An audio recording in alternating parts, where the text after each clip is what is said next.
welcome to the Morning Dew. My co-host, Thunder, he is here drinking out of my water bowl, which he should not be. I don't allow them to drink out of my water bowl because the clay that I have has some harsh, materials, so I don't want them drinking it. They have their own bowl water over here, so I'll be guiding them to their own water. But yes, good morning. So laid out in front of me, I have the things that I'm working on. Ivan's right here, my pawns. I have the sketch of Ivan right here that I did, and I also have my iPad with a photo that I'm trying to interpret the best that I can. So, Ivan's fancy. Doing the game, I've learned a lot about all the different characters. I would love to do a little segment of good versus evil on each side, Like, for instance, my first two will be Martin Luther King versus Heinrich Himmler on the game. So I think that would be fun as I paint them, And Ivan, he was a redo due to lack of skill and the right equipment to make them. So I had to, and their glasses are on now. So what I do is I have this stuff called the ultimate paper mache clay, and I make it in little balls, see, and it has to be contained or it hardens. So I only take off a little bit of what I need, and honestly, this right here is all I'm working with right now. It's really nothing. And it's probably too much for what I'm gonna do. So I try to keep it damp while I'm working with it, just a little dab of water here and there. And I just, this is what I'm working with on this finger right here. That's all right now. And sometimes when I'm working on these, it gets a little overwhelming, and then I just remind myself that I'm just working with this little itty bitty piece right now. Just this little itty bitty piece. It's all I have to manage. And isn't that life sometimes? We get overwhelmed by the things in our daily life that we have to manage. And if we look at the whole ball of clay, it's really overwhelming. But if you just take just a little bit, and just work with that, and you'll find it'll help with a lot of anxiety. I came from a family that was very high in depression and anxiety and all that stuff, and I had to learn to overcome it by multiple ways. I don't take any Prozac or any of the medical things that they like to prescribe us. My mom, she was a victim of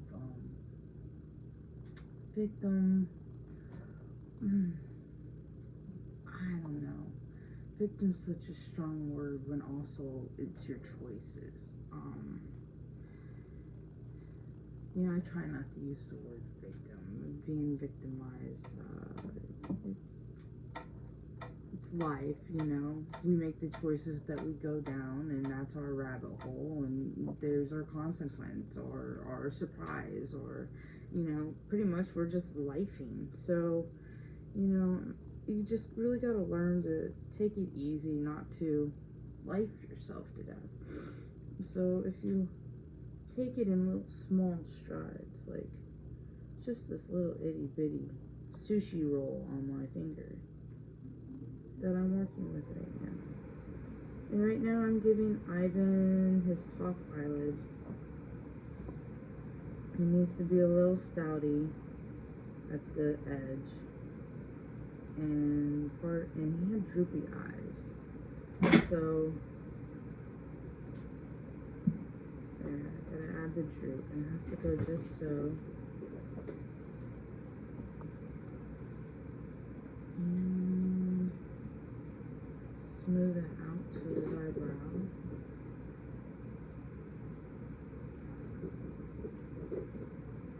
There. Top eyelid. That's all. That's all I'm working with right now. It's just the top eyelid. And then I'm gonna go do the next top eyelid. And this thing's been a process. It's taken me nearly 3 years to get the pieces situated. I'm not a full-time artist. I would love to be someday. I believe it'll happen. I guess you can just say I'm a hobbyist perfecting my craft at this time, and this piece has definitely perfected a craft that I was unaware that I had. And, you know, and that's just part of lifing. You don't know what you have until, you know, you play this game of life. Yesterday was a hard day for me. I had to put my beloved, this is Casper. He has 3 legs. He loves the water too. No, Casper, over here, honey. Here's your water. Here's your water, honey. There you go. And, he's a little rough right now. He's having a hard time getting around.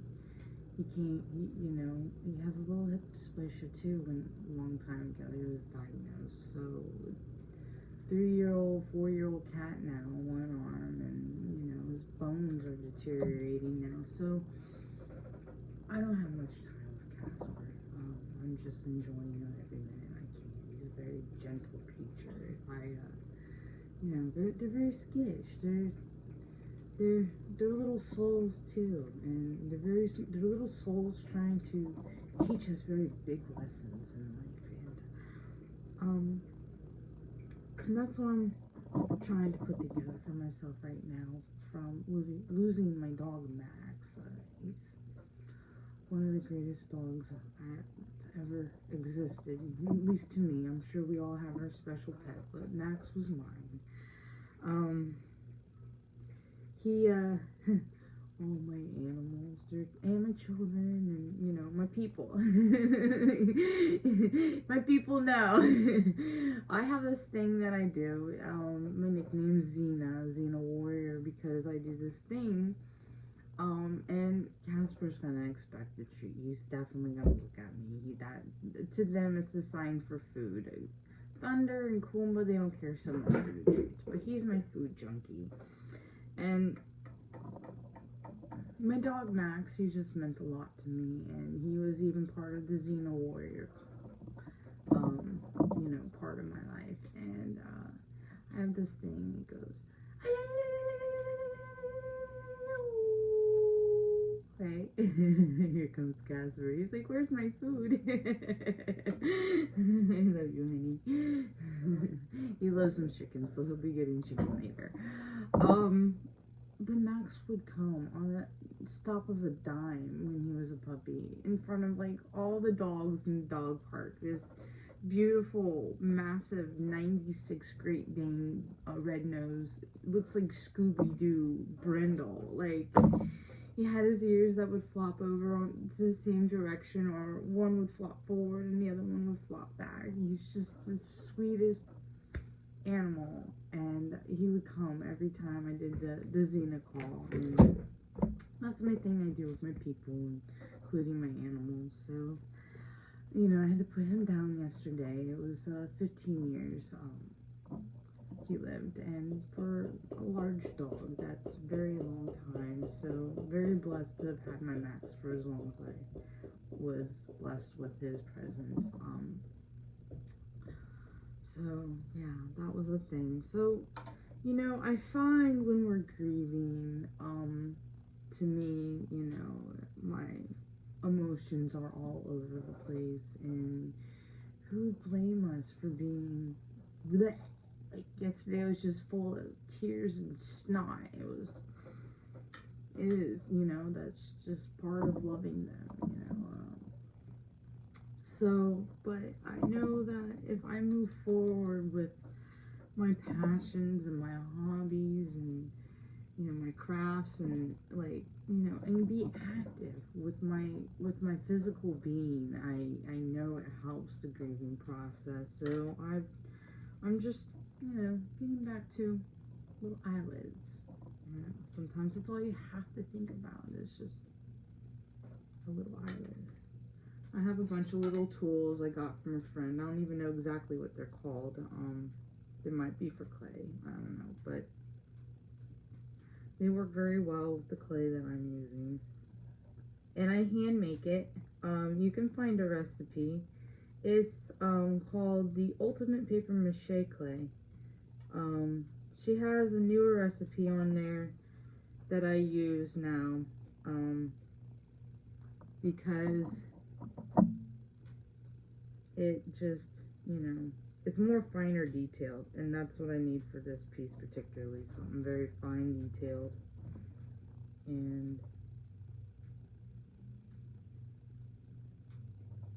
that way I can create the effect that I need. And see, right now I'm going back to the first eyelid, and I'm bringing up his eyelids a little bit so they're a little more plumped on the edge, and that they're sticking to the other clay, because it's just like working with regular clay. You have to process it. This has definitely been a process for me creating the game.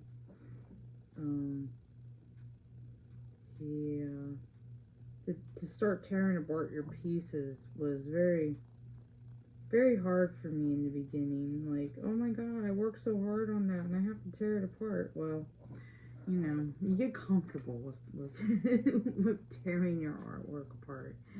But I now have the confidence that, you know, if I break something, I can fix it, not a problem, you know. It's just probably the matter of time and paint. Sometimes time can be a factor. I do work. I have a cleaning company, so I detail everybody's houses every day. So that's my job. I'm happy with it. But, you know, I'm happy that I have my animals and they're a part of my life, and I'm so blessed to know them each on their own individual part of them, and they teach me things as I'm going through life, you know, like they're part of my everyday, and then we learn each other, and they probably know what I need, so they're teaching me things. I mean, who knows? They're little angels that walk beside us, teaching us about life and acceptance of things that we don't want to accept, like grief and death, rainbow bridge. What is that? Rainbow bridge. Where do they go? Where did they come from? The spirits, the souls within each and all of us. It's fascinating and terrible at the same time for me, because I've struggled with a lot of grief in my life. You know, maybe I'll talk to you about those another day, but today's about Max, Casper, and eyelids. So you guys have a wonderful day, and I'm starting to call these the morning dew. I don't know if I said that or not, 'cause I'm trying to do different little recordings and, you know, do the best I can. Anyways, you guys, peace. Have a wonderful day. Thank you.